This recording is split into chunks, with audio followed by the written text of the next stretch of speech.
39장. 나는 이제 23살이 되었다.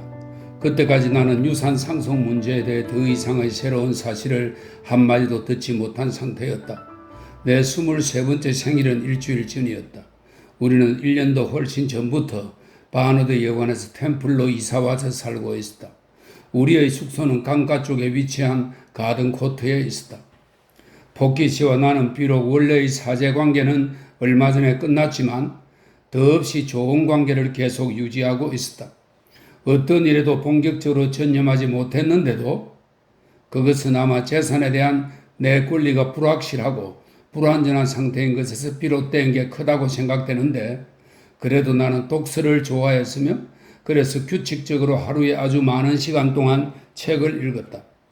허버트의 문제는 아직 진행되는 중이었고 나와 관련된 모든 것은 앞장의 끝부분까지 기록한 것과 달라진 바가 없었다. 허버트는 일 때문에 마르세유로 여행을 떠나고 없었다. 나는 혼자 있었으며 그래서 지루하고 외로운 느낌에 젖어 있었다.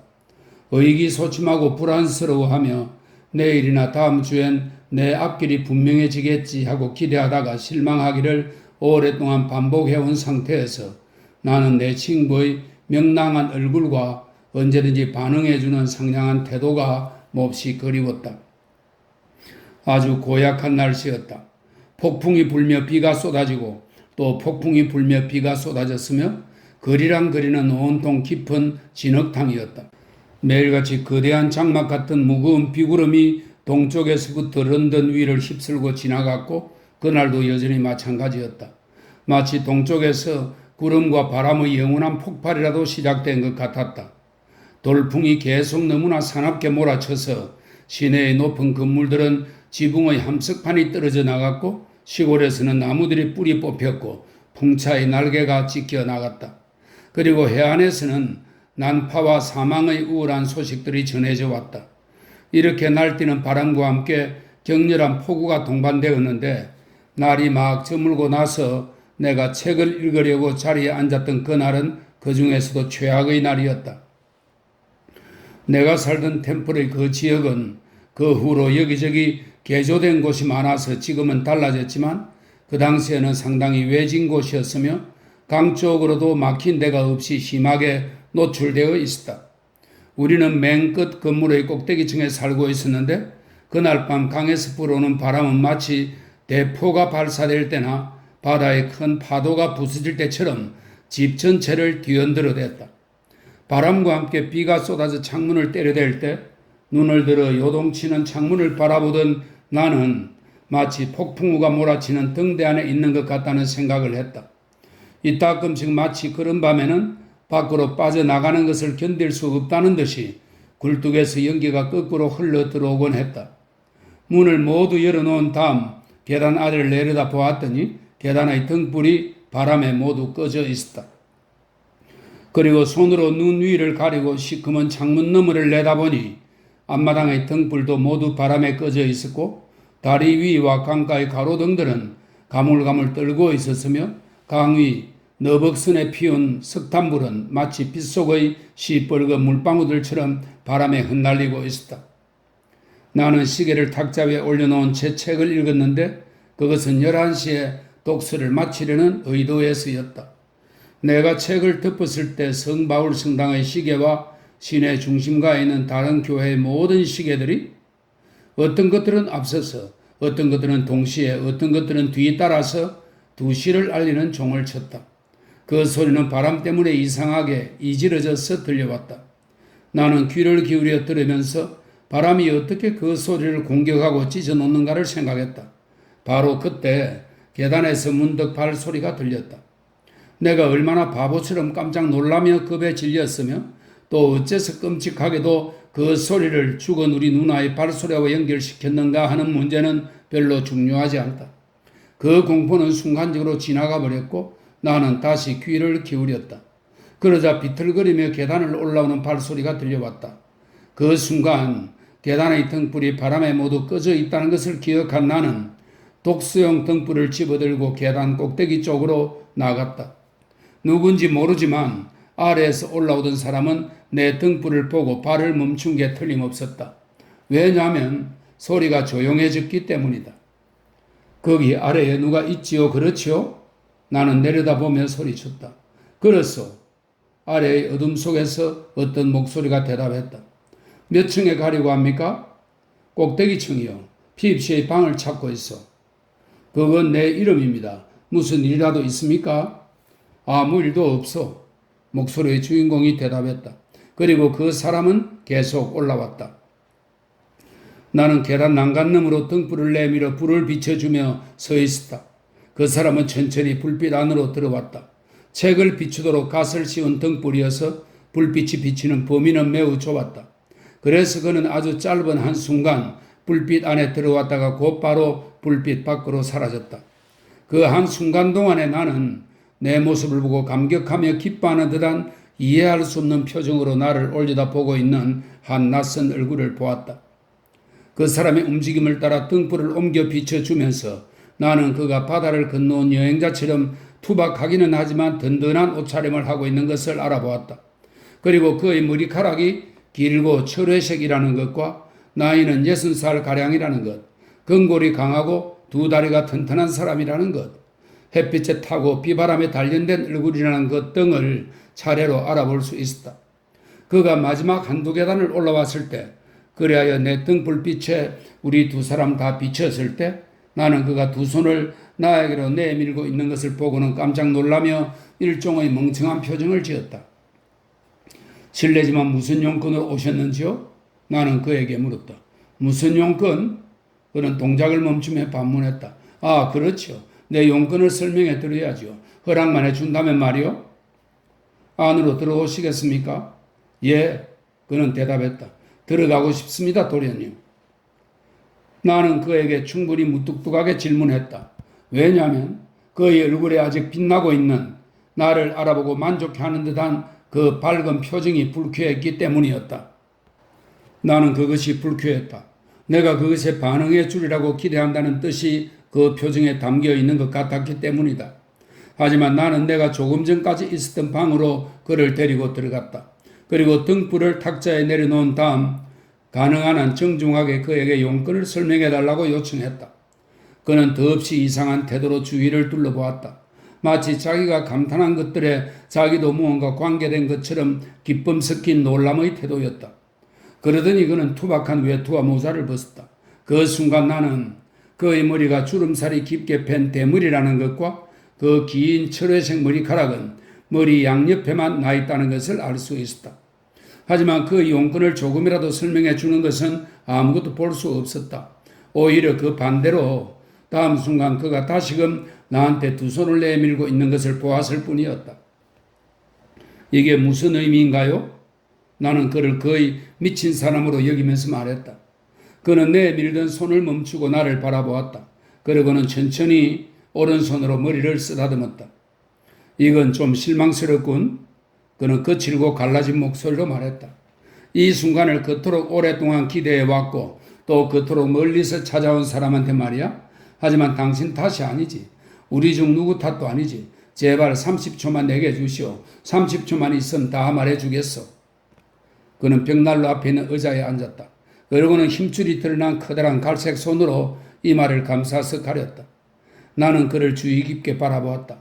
그러고는 왠지 모르게 움츠러들며 그에게서 약간 물러섰다. 하지만 그는 내가 모르는 사람이었다. 가까이 아무도 없겠지? 그는 어깨너머로 둘러보며 말했다. 맞소? 낯선 사람인 당신이 밤늦게 이 시각에 내 집에 찾아와서 그런 질문을 하는 이유는 대체 뭐지요? 자네 날카로운 친구군. 그는 노골적인 애정이 담긴 태도로 나에게 고개를 흔들며 대답했다. 참으로 이해할 수 없는 동시에 지극히 불쾌한 태도였다. 자네가 날카로운 사람으로 자란 걸 보니 정말 기쁘군. 하지만 나를 잡으려고 하지 말게. 그랬다가 나중에 후회하게 될 테니까 말이야. 나는 그가 간파해낸 내 의도를 포기했다. 왜냐하면 나는 그를 알아보았던 것이다. 나는 아직도 그의 용모 어느 한 구석도 기억해낼 수 없었다. 하지만 나는 그를 알아보았다.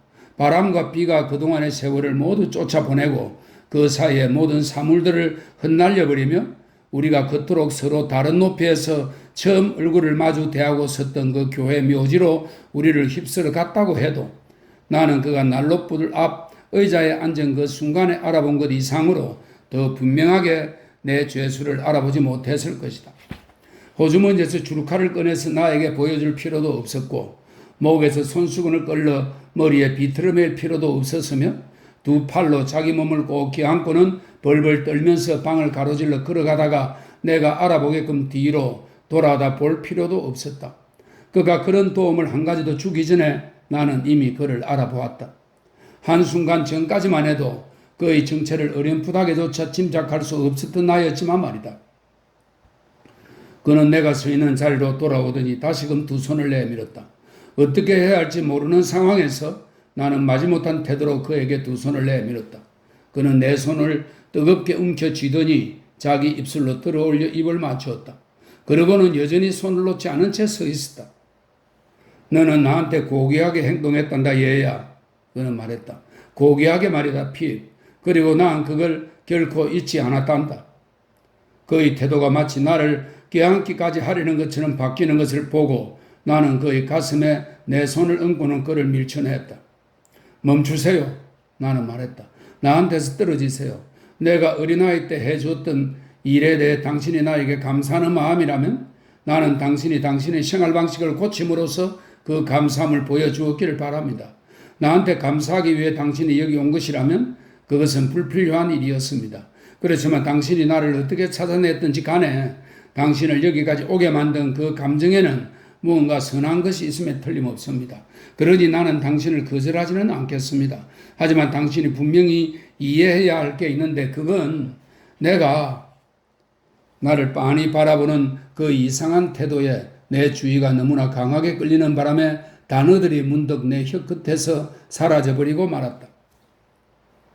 넌 내가 분명히 이해해야 할 게 있다고 말하던 참이었다. 침묵 속에서 얼마 동안 서로 마주보고 있다가 마침내 그가 입을 열었다. 그래, 내가 분명히 이해해야 할 게 뭐냐? 그건 내가 이렇게 달라진 상황에서는 오래전에 당신과 우연히 맺었던 그 관계를 다시 맺고 싶어 할 수 없다는 점입니다. 당신이 과거를 뉘우치고 올바른 삶을 되찾았다고 믿게 되어 기쁩니다. 그리고 당신에게 그렇게 말할 수 있어서 기쁩니다. 내가 감사를 받을 자격이 있다고 생각하고서 이렇게 나를 찾아와 감사의 말을 한 것을 나는 기쁘게 생각합니다. 하지만 그럼에도 불구하고 우리가 가는 길은 서로 다른 길입니다. 당신은 비에 젖었고 피곤해 보이는군요. 가기 전에 뭐 좀 마시겠습니까? 그는 목수건을 헐겁게 고치매고는 그 긴 끝을 이로 물어뜯고서 뜯으면서 나를 날카롭게 주시하며 서 있었다. 그래, 그는 여전히 목수건 끝을 입에 문 채 그리고 여전히 나를 주시하면서 대답했다.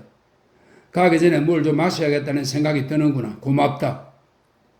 마실 게 준비되어 있는 쟁반이 곁 탁자에 있었다. 나는 그것을 벽난로 근처의 탁자로 가지고 와서 그에게 뭘 마시겠느냐고 물었다. 그는 술병들을 보지도 않고 말없이 그냥 병 하나를 손으로 만졌다. 나는 그를 위해 물탄 럼주를 약간 만들었다. 이러는 동안 나는 손이 흔들리지 않도록 하려고 애썼다. 하지만 그가 의자에 깊숙이 기대고 앉아서 목수건의 지저분한 긴 끝을 이빨 사이에 문 채 나를 바라보고 있다는 사실은 내 손을 마음먹은 대로 놀리는 걸 매우 어렵게 만들었다. 나는 마침내 술잔을 그에게 가져다 주었는데 그 순간 나는 놀랍게도 그의 두 눈이 눈물로 가득 차 있는 것을 보았다. 그때까지 나는 계속 선체로 있었는데 그것은 그가 어서 가기를 바란다는 걸 감추지 않으려는 의도에서였다. 하지만 그 사람의 약해진 모습에 나도 마음이 약해지면서 약간의 자책감이 들었다. 나는 내가 마실 술잔에 황급히 무언가를 타면서 그리고 의자를 탁자로 끌어다 놓으면서 말했다. 조금 전에 내가 당신한테 매정하게 이야기했다고 생각하지 않기를 빕니다. 그럴 의도는 없었습니다. 하지만 만약 그렇게 생각되었다면 미안합니다. 당신의 건강과 행복을 위해 마시겠습니다. 내가 술잔을 입술에 갖다 댔을 때 그는 마침 벌어진 자신의 입에서 떨어진 목수건의 끝을 놀란 듯이 헐끗 바라보았다. 그러더니 나에게 술잔을 쥔 손을 내밀었다. 나도 그에게 내 술잔을 내밀었고 그러자 그는 술을 마셨다. 그러고는 옷소매로 눈과 이마를 훔쳤다. 어떤 일을 하며 살고 계십니까? 나는 그에게 물었다. 난 목양업, 목축업, 또 그 밖에 여러 가지 일들을 했단다. 저 멀리 새로운 세계에서 말이야. 그는 말했다. 여기서 험한 바다 건너 수천 킬로미터나 떨어진 곳에서 말이야. 일이 다 잘 풀렸겠지요? 아주 훌륭하게 잘 풀렸지.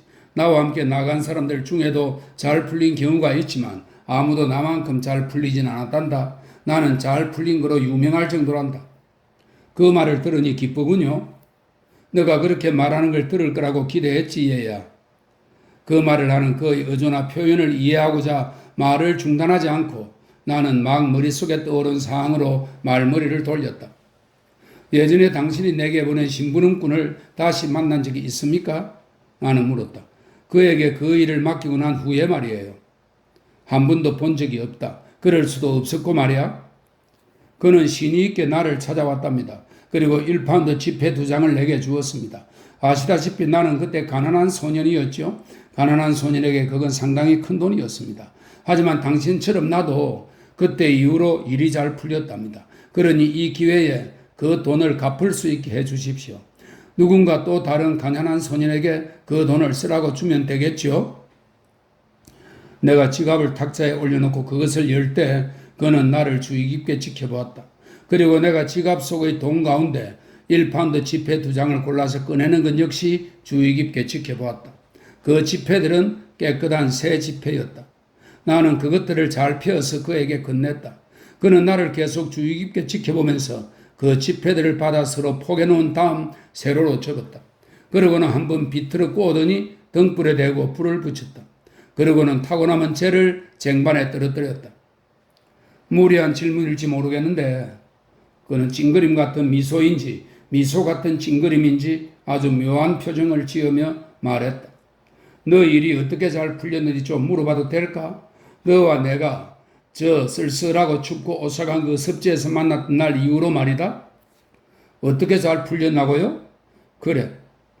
그는 잔을 비우고 의자에서 일어나더니 큼지막한 갈색 손을 벽난로 선반 위에 올려놓고는 난로불 옆에 자리를 잡고 섰다. 그는 한쪽 발을 난로 철망에 올려놓고 따뜻하게 말리기 시작했다. 젖은 구두에서는 곧 김이 올라왔다. 하지만 그는 구두나 난로불은 아랑곳하지 않고 오직 나만 계속해서 빤히 쳐다보았다. 내가 부들부들 떨기 시작한 것은 바로 그 순간부터였다. 나는 입을 벌려서 몇 마디 말을 하려고 했지만 소리가 나오지 않았다. 그러다가 억지로 소리를 내서 내가 약간의 재산을 상속받을 사람으로 선택되었다고 비록 분명하게는 말하지 못했지만 대강 말할 수 있었다. 버리지 같은 이 몸이 혹시 그게 어떤 재산인지 좀 물어봐도 될까? 나는 더듬거리다가 잘 모릅니다 라고 대답했다. 버러지 같은 이 몸이 혹시 그게 누구의 재산인지 좀 물어봐도 될까? 나는 다시 더듬거리며 말했다. 잘 모릅니다. 이래도 될지 모르겠지만 죄수가 말했다. 성년이 된 이후의 너의 수입이 얼마인지 어디 내가 한번 맞춰볼까? 자, 그 첫 번째 숫자를 말해보자면 5. 아무렇게나 부딪혀대는 무거운 망치처럼 심장이 마구 방망이질 치는 가운데 나는 의자에서 일어나 의자 등받이 위에 손을 올려놓고는 그를 거칠게 바라보며 서 있었다.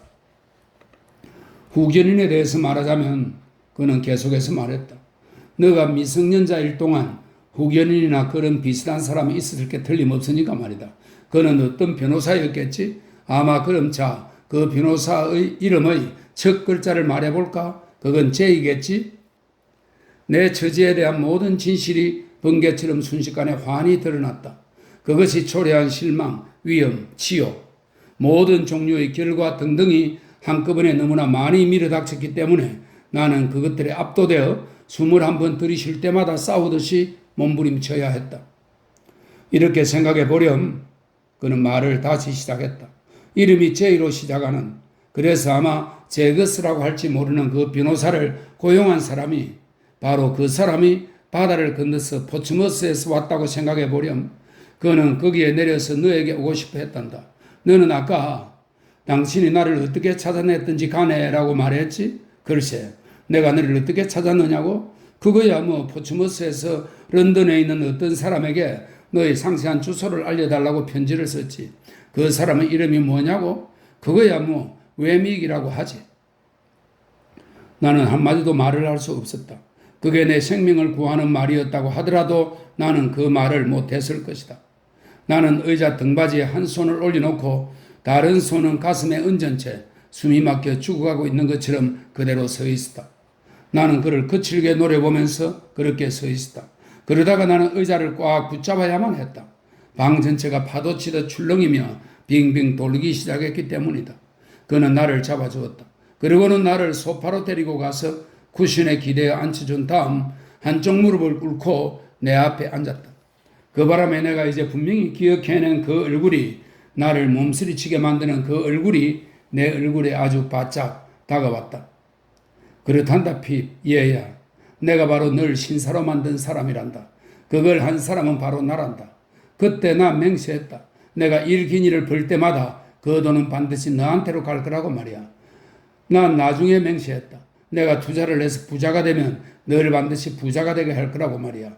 너가 편안하게 살도록 난 고생을 했고, 너가 노동을 하지 않아도 되도록 난 열심히 일했단다. 그게 뭐 어쨌단 말이냐고. 얘야, 너보고 감사와 의무감을 느끼라고 이런 이야기를 하는 거냐고? 천만에.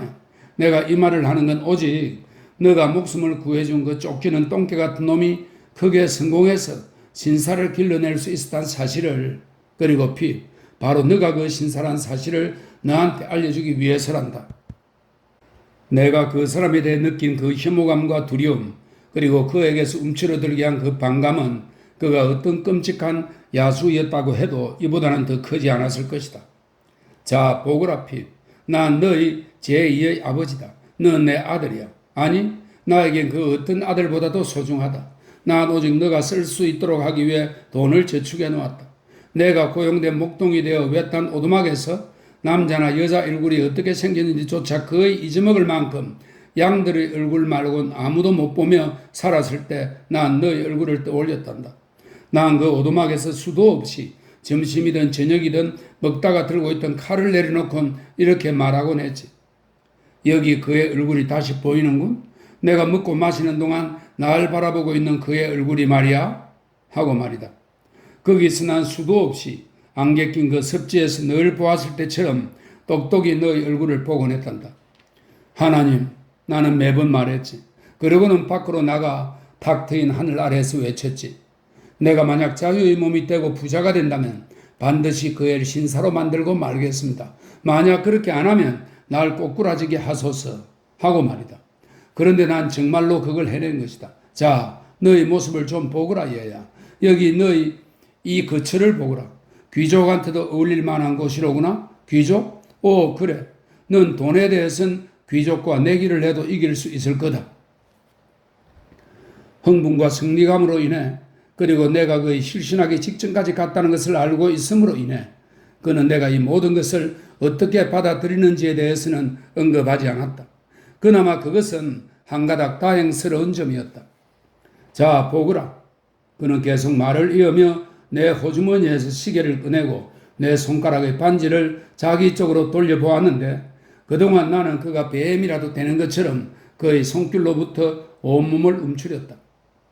멋진 금시계로구나. 이건 분명 신사의 시계겠지. 루비로 둘레를 장식한 다이아몬드 반지로구나. 이것도 신사의 반지겠지. 너의 셔츠를 보거라. 부드럽고 아름답구나. 너의 양복을 좀 보거라. 이보다 더 좋은 옷은 없겠구나. 그리고 너의 책들도 좀 보거라. 방안을 둘러보면서 하는 말이었다. 책꽂이에 수백 권씩이나 높이 쌓여 있구나. 다 너가 읽은 것들이겠지? 그렇지? 그러고 보니 넌 아까 내가 들어오기 전에도 책을 읽고 있었구나. 하하하, 얘야. 넌 그것들을 나한테도 읽어주겠지.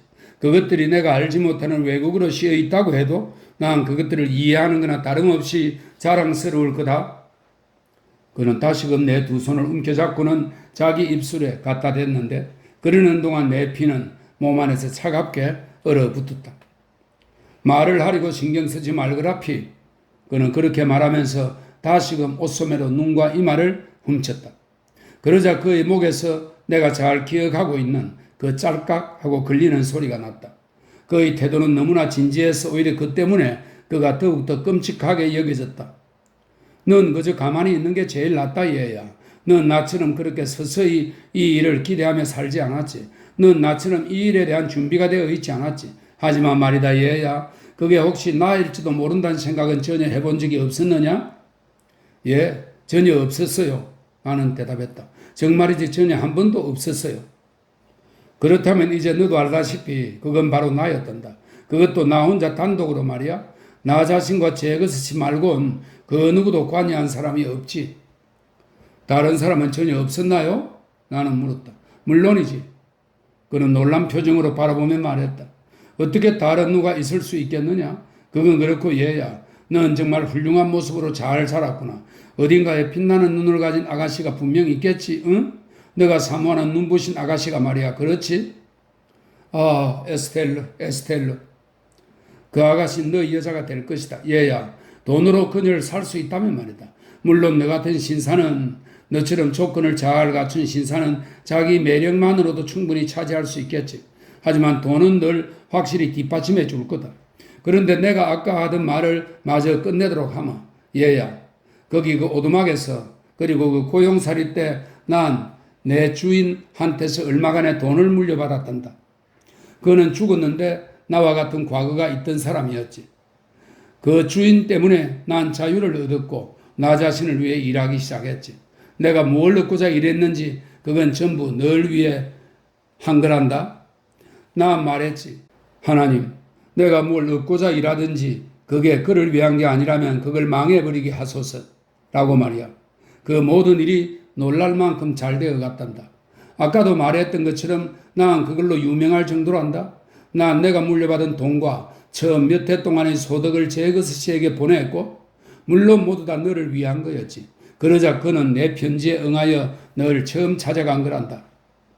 아, 제거스씨가 결코 찾아오지 않았더라면, 그가 나를 대장간에 그대로 내버려 두었더라면, 차라리 그랬더라면 비록 만족하지 못했어도 이보다는 행복했으리라. 그런 다음에는 얘야, 내가 신사를 기른다는 걸 남몰래 알고 있는 건 그건 말이다. 내게 하나의 보상이었단다. 그들 식민지 개척자 놈들이 타고 가는 순종 말들이 걸어가는 나에게 먼지를 날려 보내고 날 때 내가 뭐라고 말했는지 아느냐? 난 나 자신에게 이렇게 말했단다. 난 너희 놈들이 절대 따라가지 못할 훌륭한 신사를 기르고 있단 말이다, 이놈들아. 그놈들 가운데 한 놈이 다른 놈에게 저자는 몇 년 전에 죄수였다고. 그리고 지금도 비록 운이 좋아 부자가 됐지만 역시 무식한 상놈일 뿐이라고. 라고 말했을 때 내가 뭐라고 말했는지 아느냐? 난 나 자신에게 이렇게 말했단다. 비록 내가 신사가 아니고 배운 것도 전혀 없지만 난 유식한 신사를 소유한 몸이시다. 이놈들은 모두 가축과 땅을 소유하고 있지만 너희 중에 그 누가 잘 길러낸 런던 신사를 소유하고 있단 말이냐, 이놈들아. 이런 식으로 난 계속해서 참고 살아갔단다.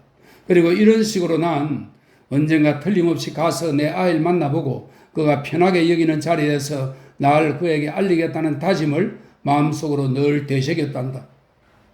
그는 내 어깨에 손을 얹었다. 나는 왠지 모르게 그의 손이 피로 물들어 있을 것만 같은 생각이 들며 몸서리를 쳤다. 그 지역을 떠나는 건 쉬운 일이 아니었단다, 피. 또 안전하지도 않았지. 하지만 난 포기하지 않았다. 어려우면 어려울수록 난 더욱 마음을 굳게 다졌단다. 왜냐하면 난 의지가 확고했고 단단히 작심했기 때문이었지. 그래야 얘야, 난 마침내 해냈단다. 해냈어. 나는 마음을 좀 가다듬고 생각해버리고 애썼다. 하지만 충격으로 정신을 차릴 수 없었다. 처음부터 끝까지 나는 나 자신의 그의 말보다는 바람과 비에 더 주의를 기울이고 있는 것 같은 느낌이었다. 그 순간조차도 나는 그의 목소리를 비바람 소리와 구분할 수 없었다. 비바람 소리는 시끄럽고 그의 목소리는 조용했는데도 말이다. 날 어디에 있게 할 거냐? 그가 잠시 후 물었다. 내가 어딘가에 있어야 할 테니까 말이다, 얘야. 잠잘 곳 말인가요? 나는 말했다. 그래. 그런데 오랫동안 푹 좀 자고 싶구나. 그는 대답했다. 여러 달 동안 바닷물에 젖고 시달려서 말이야. 내 친구이자 동료가 나는 소파에서 일어서며 말했다. 지금 출타 중입니다. 그의 방을 쓰도록 하세요. 내일 돌아오는 건 아니겠지? 그렇지? 예, 최대한 노력했지만 나는 그의 기계적인 대답밖에 나오지 않았다. 내일은 안 옵니다. 왜냐하면 말이다. 얘야, 잘 듣거라. 그는 목소리를 낮추고 명심해야 된다는 듯이 긴 손가락으로 내 가슴을 건드리며 말했다. 조심하는 게 필요하단다. 그게 무슨 뜻이죠? 조심하다니요? 꼼짝없이 죽음이란다. 뭐가 죽음이라는 거죠? 난 종신유형수로 보내졌어. 돌아오면 사형에 처해지게 되어 있어. 최근 몇 년 동안에 몰래 돌아오는 자들이 너무나 많아져서 난 잡히면 틀림없이 교수형에 처해지고 말 거다. 이것 외에는 더 이상 아무 말도 필요하지 않았다. 이 가련한 인간은 가련한 나에게 여러 해 동안 자신의 금사슬과 은사슬을 마구 베풀어주고 난 후 목숨을 걸고 나를 찾아온 것이었으며, 그리하여 나는 이제 그의 목숨을 내 손안에 쥐고 있는 것이었다. 내가 그를 혐오하지 않고 사랑했다고 해도 내가 더없이 강한 거부감으로 그에게서 몸을 움츠리지 않고 더없이 강한 존경과 애정으로 그를 숭배했다고 할지라도 상황은 이보다 더 나쁘지 않았을 것이다. 아니, 그 반대로 상황은 오히려 더 나았을 것이다. 왜냐하면 그럴 경우 그의 생명을 지켜준다는 것은 자연스럽고 부드럽게 내 마음에 다가왔을 것이기 때문이다. 내가 첫 번째로 취한 주의 조치는 창문의 덧문들을 닫아서 방 안의 불빛이 밖에서 보이지 않도록 한 다음 방문을 모두 닫아 걸고 잠가 놓는 것이었다. 그러는 동안 그는 탁자 앞에 서서 럼주를 마시고 비스킷을 먹었다. 그의 그런 모습에서 나는 섭지에서 음식을 먹어대던 그 죄수의 모습을 다시금 볼 수 있었다. 정말로 그는 금세라도 웅크리고 앉아 줄로 자기 족쇄를 갈아대기 시작할 것만 같았다. 나는 허버트의 방에 가서 방과 청계 사이의 다른 모든 연결 통로를 닫아 걸고 조금 전 우리가 대화를 나눴던 방을 통해서만 청계와 연결되게 해놓았다.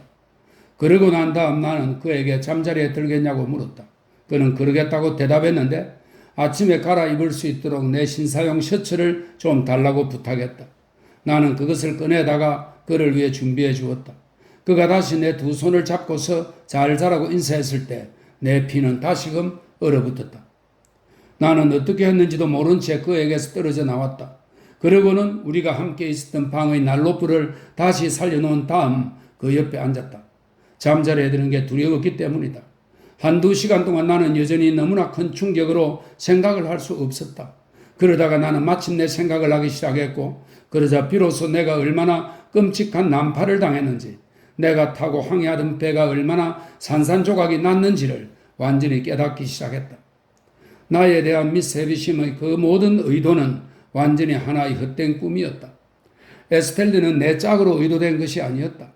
나는 하나의 편리한 도구로서만, 탐욕스러운 친척들에게 고통을 주는 수단으로서만, 다른 연습감이 가까이 없을 때 연습 도구로 대신 사용할 기계 심장을 지닌 인형 같은 존재로서만 세티스 하우스에 용인되었던 것이다. 이런 것들이 내가 맨 먼저 느낀 아픔이었다. 하지만 무엇보다도 정말 날카롭고 뼈저린 고통은 내가 매부 쪼를 저버린 이유가 바로 저 죄수, 즉 뭔지 모를 수많은 죄를 저질렀으며, 내가 지금 생각하며 앉아있는 이 집에서 잡혀나가 올드 베일리 입구에서 교수형을 당할지 모르는 바로 저 죄수 때문이었다는 의식이었다. 그 어떤 용서를 받는다 해도 나는 차마 이제 와서 조에게 돌아가거나 비디에게 돌아가거나 하지는 못할 것이었다. 생각컨대 그것은 단순히 그 어떤 용서도 내가 그들에게 가치 없게 행동했다는 의식을 지워버리지 못할 것이기 때문이었다. 이 세상의 그 어떤 지혜도 내가 그들의 순박함과 신실함으로부터 받게 될 위안을 나에게 줄 수는 없을 것이다. 하지만 내가 한 짓은 결코 되돌릴 수 없는 행위였다. 비바람에 사납게 날뛰며 몰아칠 때마다 나는 추적자들의 소리를 들었다. 2번인가 나는 바깥문 앞에서 누군가 녹화하며 속삭이는 소리가 틀림없이 들렸다고 확신했다. 이런 두려움에 사로잡힌 가운데 나는 상상인지 기억인지 이 사람이 오는 것에 대한 신비스러운 예고가 그동안 나에게 왔다는 생각이 들었다. 그래서 지난 몇 주 동안 그와 똑같이 생긴 걸로 보이는 얼굴들을 길거리에서 지나친 적이 있다고 생각했으며, 그가 바다를 건너서 점점 더 가까이 다가옴에 따라 그 비슷한 얼굴들도 그 수가 점점 많아졌다고 생각했다. 그리고 그의 사악한 영혼이 무언가 수단을 써서 내 전령들을 내 영혼에게 보냈으며, 마침내 폭풍우 치는 오늘 밤에 그가 자신의 예고대로 나타나서 지금 이렇게 나와 함께 있는 것이라고 생각했다.